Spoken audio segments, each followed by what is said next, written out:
Right, hello once again YouTube, Andy with you with another video. So this is very much a spontaneous video. This is going to be a talk over video of the things I've done for the past few days concerning my drone flying, and here we have me fixing my drone. Had a bit of an incident with it.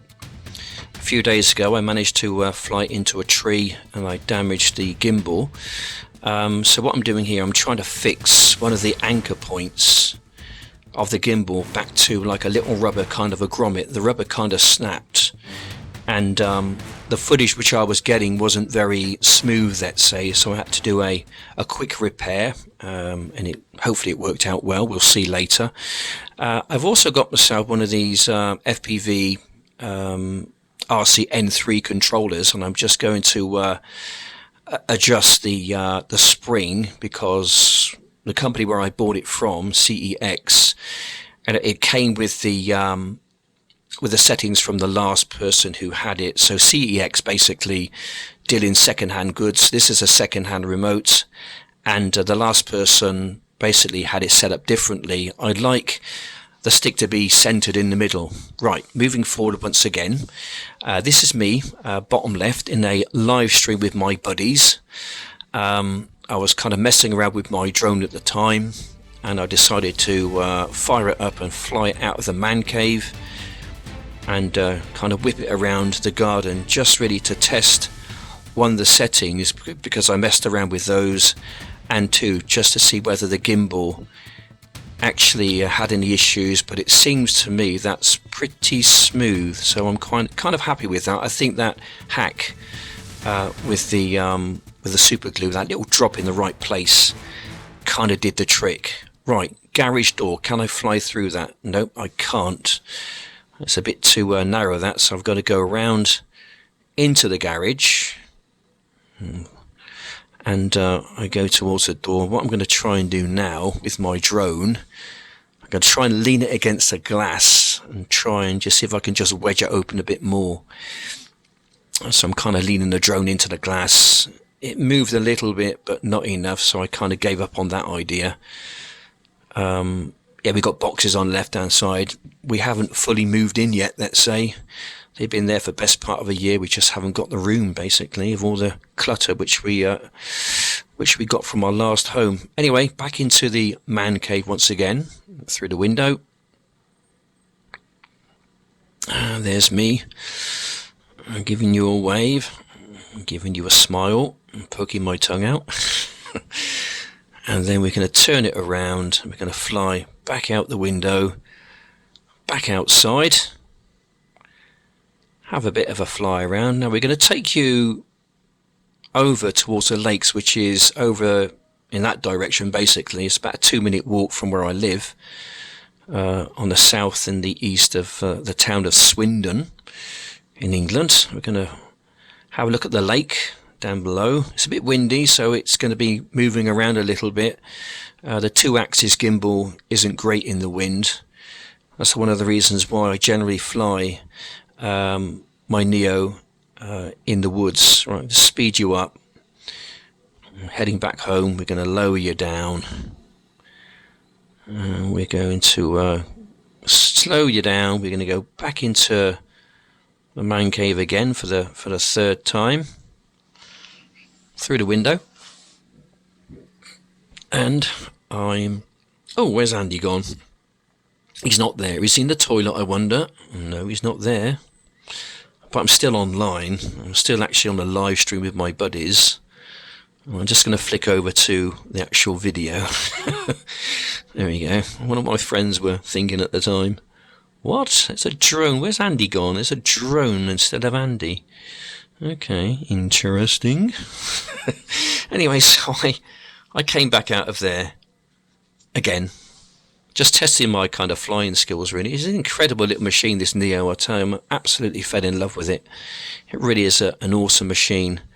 Right, so just going to go over the hedge, which needs a bit of a cut. Around the corner, there's a strange looking guy there with a pair of goggles on and an N3 controller. Give us a wave. Right, okay. Now we're going to brace yourself, okay? This is me in manual mode with the Neo, with the N3 controller. This is the first time I've ever done this. For those who don't like FPV, alright, and you've got motion sickness, I would say switch off now, because this is quite horrendous. This is the first time, and I can perfectly understand when people say you need to get yourself on a simulator and you need about 30 or 40 hours on a simulator and then go out with a real thing.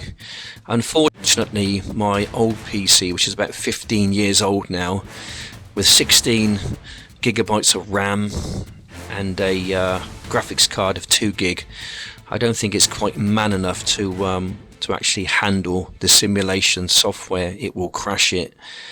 So the next best thing for me is the real McCoy, really. So where I live, there's quite a few open spaces, and I've got about 6 batteries to kind of play around with, and I can practice. But you know what? I think manual mode in the woods is basically a suicide mission. For the drone. It will not end well for my drone. It's taken an absolute hammering. And I don't really want to give it any more of a hammering, to be honest. I'm quite happy to fly it FPV on sports mode. Now, the settings I'm using here, I went into the settings and I set my height at a maximum of 20 meters and my distance as a maximum of 80 meters and my return to home at 15 meters. So kind of having those kind of parameters in a sense ensured probably, maybe, that I wouldn't actually get this thing into any kind of difficulty or trouble.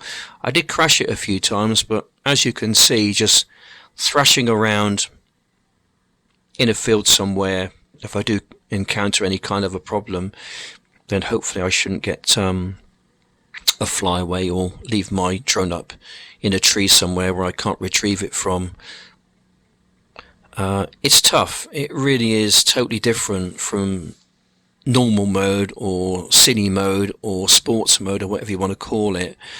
It's a totally different machine. It just acts totally different in manual mode. It really is for flying outdoors somewhere. I could see, people, once they master this manual mode, that's the reason why they use it in car parks, and they fly through abandoned warehouses and places like that. That's kind of fun, but it's not my thing.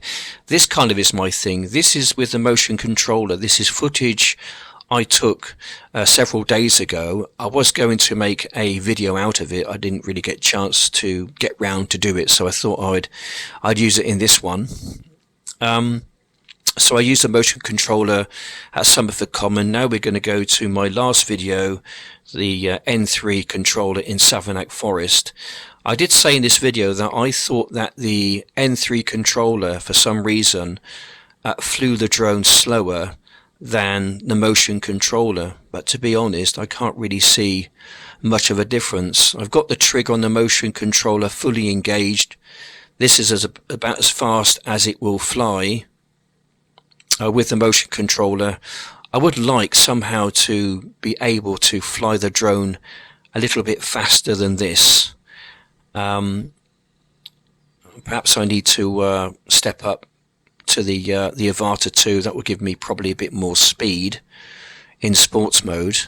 But I think the Neo is a great learning drone for FPV if you want to step up, into something a little bit more difficult, a little bit quicker perhaps. But this is quite exhilarating, just flying through a forest. You never quite know what you're going to find. You might see some lesser spotted Great British Yetis. You never know. In our forest there's some weird stuff that goes on, but I just like being outdoors and enjoying the fresh air, enjoying the freedom, and just really concentrating fully on what I'm doing.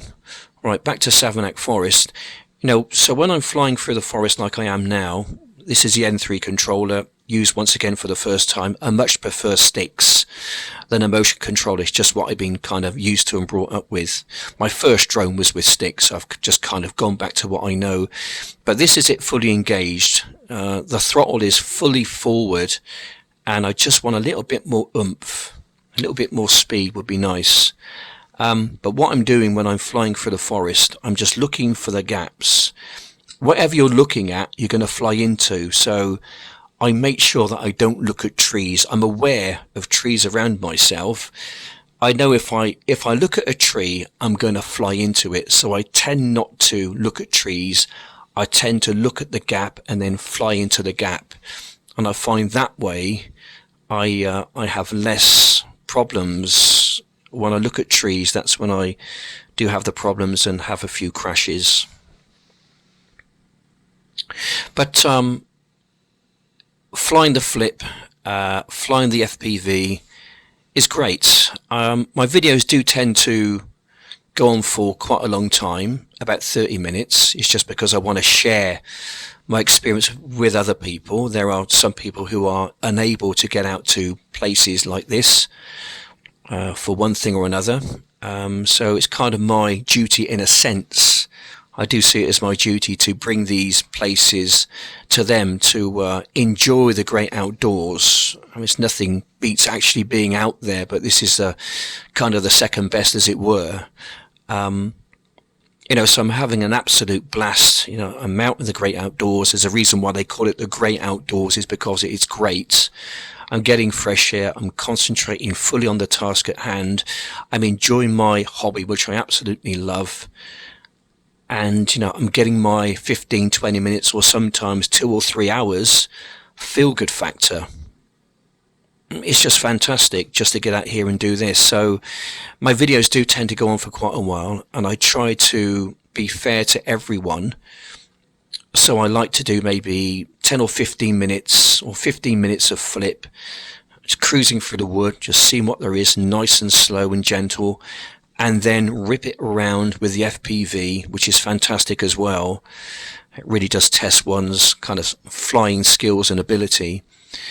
But it's very difficult to please everyone all at once. That's the reason why I try to split it. So 15 minutes of FPV, 15 minutes of flip, and then a little bit of waffling and walking or whatever else in between.